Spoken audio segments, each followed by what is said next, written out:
Hola chicos, literatura 194. Seguimos con la literatura del exilio, pero ahora algunos autores que han tenido más relevancia y les vamos a dedicar pues, un vídeo a cada uno. Procuraré no alargarme mucho.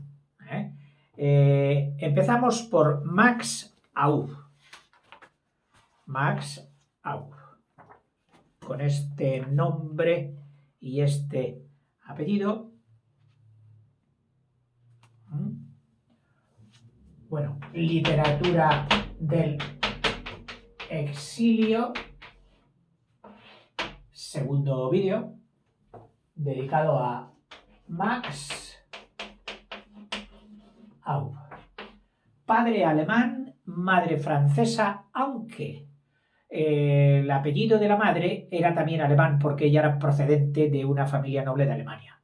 Este matrimonio, cuando explota la Primera Guerra Mundial en el 14, deciden coger los trastos y dicen "Psst", a España. Y recalan en Valencia. El niño había nacido en París en 1903. En 1903. En Valencia trabajó no ligado a la literatura, sus padres no eran de ambiente literario, aunque sí eran de familia de muy bien adinerada, o sea, muy bien acomodada, y en negocios, pero sobre todo de comercio. Comercio. Entonces, en la vena de comercio, pues le iba en el negocio familiar, luego también se independizó enseguida, a los 17 años ya quiso tener su vida independiente, esto, y se dedicó a la joyería de seres, es decir, relojes y todo esto de caballero. Para ello, en sus giras comerciales, pues recalaba mucho por Cataluña. Y allí, en Cataluña, entró en contacto con intelectuales catalanes de aquella época que le metieron el amor a las letras, a la literatura, a la poesía. Que cuando fue a Madrid, con el salvoconducto, bueno, no porque todavía no había guerra, o sea, con la carta de recomendación de uno de sus mentores allí en Cataluña, pues fue bien recibido en Madrid y entonces ya se instaló y empezó ahí su producción literaria. Esta tardanza, aun habiendo tenido el mismo nacimiento en fecha que los del 27, no acaban de meterle en el 27, yo creo que precisamente porque no tuvo el primer ciclo del 27 que lo definió, que fue el de los ismos. El ultraísmo y todo esto que fue, hicieron ahí un tipo de poesía, todos ellos muy en consonancia con todos aquellos, en consonancia con todos aquellos ismos, y que definió el principio de toda su producción. Entonces, más aún, este principio, este primer periodo, no lo tuvo. Aunque hay otros que sí, que defienden que más aún es uno más del 27 y que habría que meterle con ellos. Bueno, chico, en estas discusiones y diatribas, pregunta a tu profe qué es el que te va a examinar, ¿sabes? Y luego, si tienes una opinión personal, fundamentala e indaga. Y entonces sí, cuando leas fundamentado e indagado, si quieres puedes llevarla contra tu profe. Que esas contras fundamentadas a los profes no nos molestan en absoluto. Al revés, nos alegra de que tengáis ya vuestra propia y fundamentada opinión. Ahí no nos molesta que nos llevéis la contra.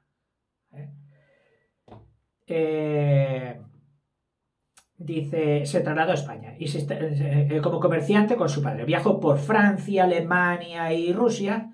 Durante la guerra apoyó activamente, no solo activamente a la República, sino que ostentó cargos dentro de la administración de la República y durante la guerra.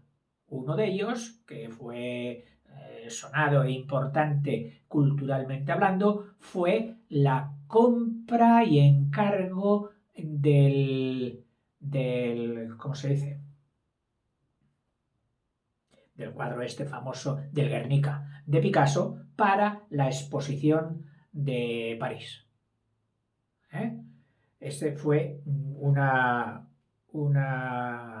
evento, un suceso importante en la vida de Max Aub.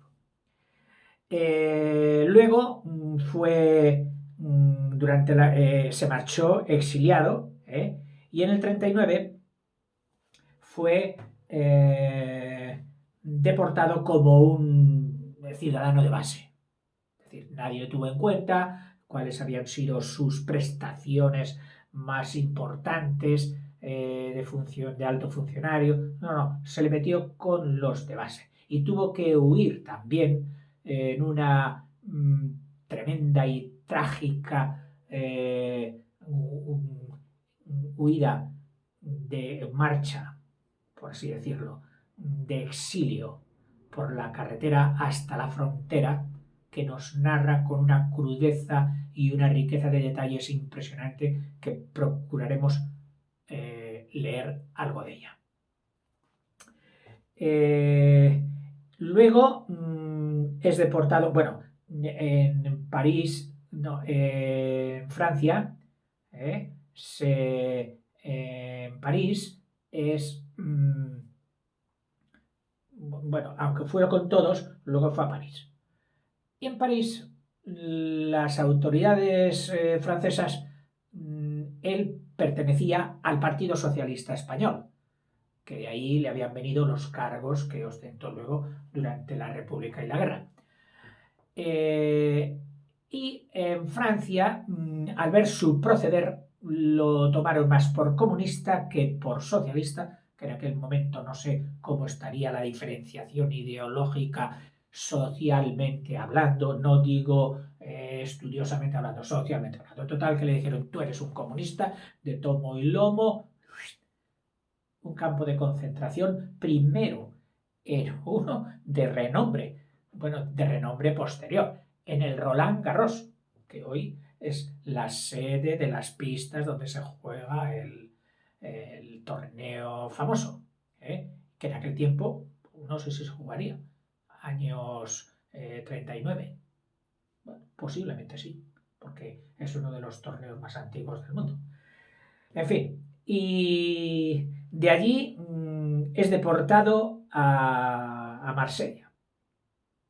Y allí en Marsella también le toman por comunista y le dicen: mira, fuera de Francia, no nos inocules aquí de tus ideologías, que nosotros de momento no las queremos.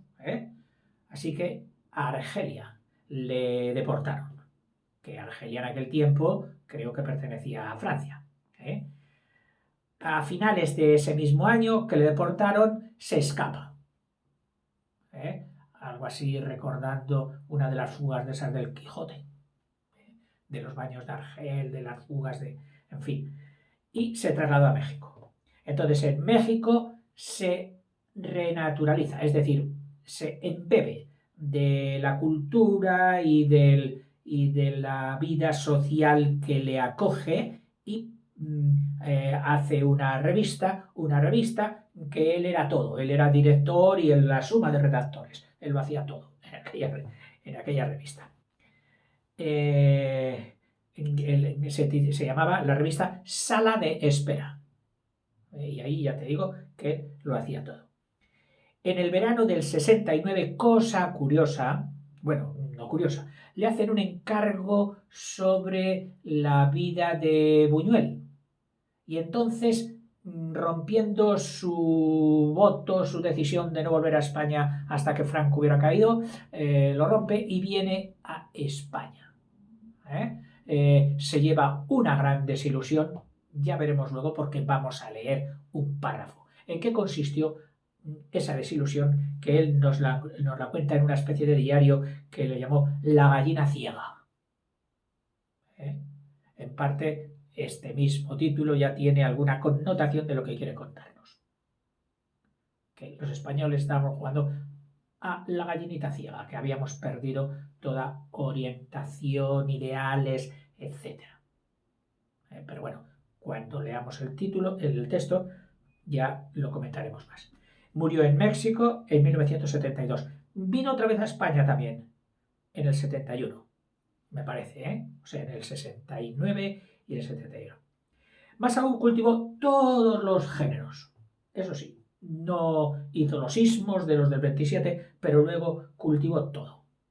Un literato que le encantaba picar de todos los temas. Ensayo, poesía, novela, cuento, teatro, artículos, misceláneas, de todo. Antes de la guerra, ya había publicado diversos relatos de carácter experimental. Mira, en eso sí que tenía un poquito del espíritu del 27 de experimental. Estos relatos fueron geografía en el 29, Fábula Verde en el 33, no te los pongo porque no me los pone con negrita, y ya sabes que he decidido que solo te pondré los que ponga con negrita porque si no es llenarte cantidad. En el momento que quieras más, solo tienes que ir a Google, a Internet y recoges ahí cantidad de libros de cualquier autor. Luego, primera parte de vida y obra de Luis Álvarez Petreña, en el 70, que lo publica en el 71, biografía imaginaria de un desafortunado lírico. Es decir, pone ahí un desafortunado poeta y él hace un relato de su vida desafortunada.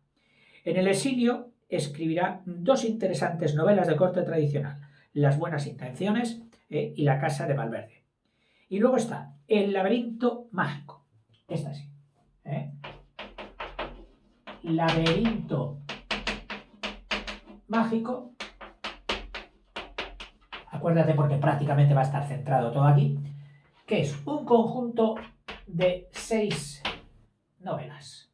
Te leo y en estas 6 novelas recorre no solo en el tiempo, sino también en el estilo y en el pensamiento una gran pluralidad, desde el costumbrismo que le encanta, y cogió escenas costumbristas del Madrid de Galdós y también escenas costumbristas de los pueblos de su Valencia de acogida, en concreto de Castellón, con una narración que vamos a ver muy bonita, muy pintoresca y muy lograda.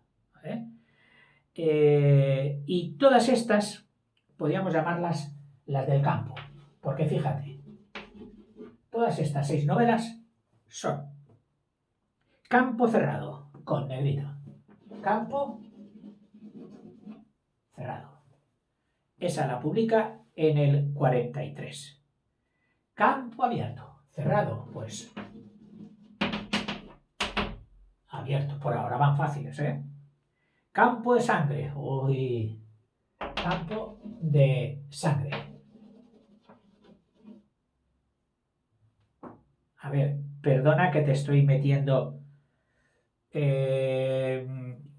todas estas que no... Bueno, luego te digo cuáles son las de negrita. Por si tú quieres, oiga, profe, no me voy a quedar de todo. Bueno, pues luego te digo cuáles son las que remarcan con negrita para que las aprendas para el examen. Campo de sangre. Campo del Moro. Campo del Moro. Campo de los almendros. Campo. No tenía que haber puesto aquí campo, que no comillas, campo. De los almendros. Y, por último, campo francés. Campo francés. Laberinto mágico. Campo, campo, campo, campo, campo. Y los que están remarcados son campo cerrado, campo del Moro y campo francés. Cerrado, Moro, francés. Cerrado, Moro, francés. Del laberinto mágico. Luego, con otra novela aparte, dice, vuelve a hacer otra novelita de tipo experimental que es Juego de Cartas. Dice, más aún fue también autor de abundantes relatos cortos, pero a veces muy bonitos, recogidos en los volúmenes No son cuentos, y otro volumen en el Yo vivo e historias de mala muerte. Bueno, hay cuentos ciertos, cuentos mexicanos, Los pies por delante, pero de estos cuentos, o sea, de estos relatos cortos, los dos. Vamos a poner aquí. Relatos cortos. O sea, no llegan a la extensión de una novela. Bueno, pues los dos que pone con negrita es Yo vivo. Yo vivo. Será de tipo existencialista y todo aquello. Historias de mala muerte. Historias de mala muerte. En fin. Y por último, dice, su obra narrativa se completa con diversas biografías de José Torres Campalans sobre un inexistente pintor amigo de Picasso, curioso, y que le sirvió de seudónimo en México para pintar, incluso llegar a hacer exposiciones y tener buena crítica. O sea, otra faceta de Max Aub, pintor. La ya citada vida y obra de Luis Álvarez Petreña, la verdadera historia de la muerte de Francisco Franco, la verdadera historia de la muerte de Francisco Franco, que la hice en el 60, cuando Franco estaba súper vivo. Pero bueno, Luis Buñuel, biografía, novela que dejó incompleta, seguramente porque los datos que tenía que haber recogido en España no pudo recogerlos o no concordaban con lo que él esperaba recoger al encontrarse una España transformada. En el 44 publicó un libro de poemas que es Diario de Gelfa. Este sí lo vamos a poner porque está en negrita. Diario de... Y a ver que esto es una acomodación del árabe de J L Fa. Diario de Gelfa, que seguramente fue la población argelina donde estuvo en el campo de concentración del que se escapó. En fin, al escaparse desde Argelia, huyó a Marruecos y de Marruecos, desde Casablanca, me parece, logró salir en barco hacia México, que fue cuando se instaló allí. Dice, bueno, vamos a leer ya, dice Masaú, dice, además de uno de los más interesantes dramaturgos, o sea, todavía hemos dicho que había tocado todas las, ¿cómo se dice? Todas las teclas, ¿no? Todos los registros o todas las claves. Teatro. Uno de los más importantes dramaturgos españoles de este siglo. Y sin embargo luego no pone ninguna frase, o sea que quédate con esa alabanza. Uno de los principales dramaturgos del siglo XX. Pero claro, si tú pones eso a tu profe y a continuación no le pones siquiera una obra, vas a quedar mal.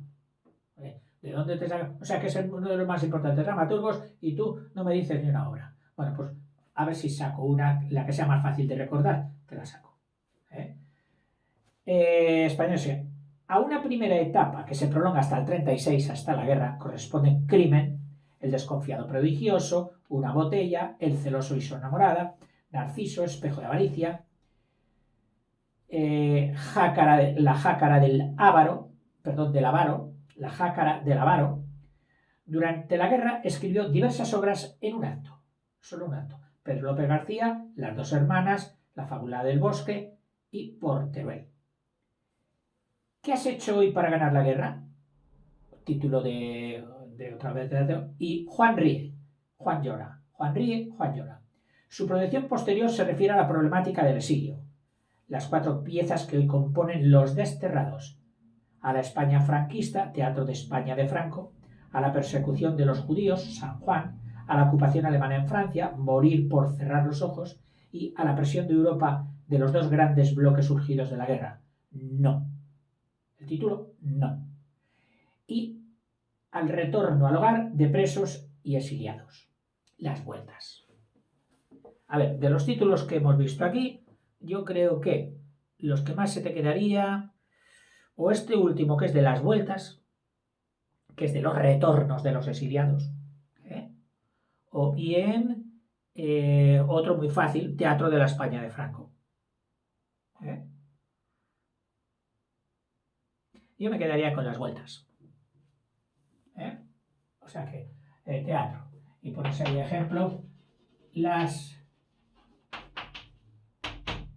vueltas. Bien, y después de esto,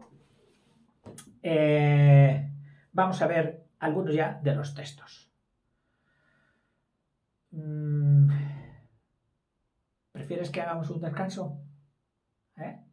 Venga, sí, porque a veces me das pena. Hasta ahora.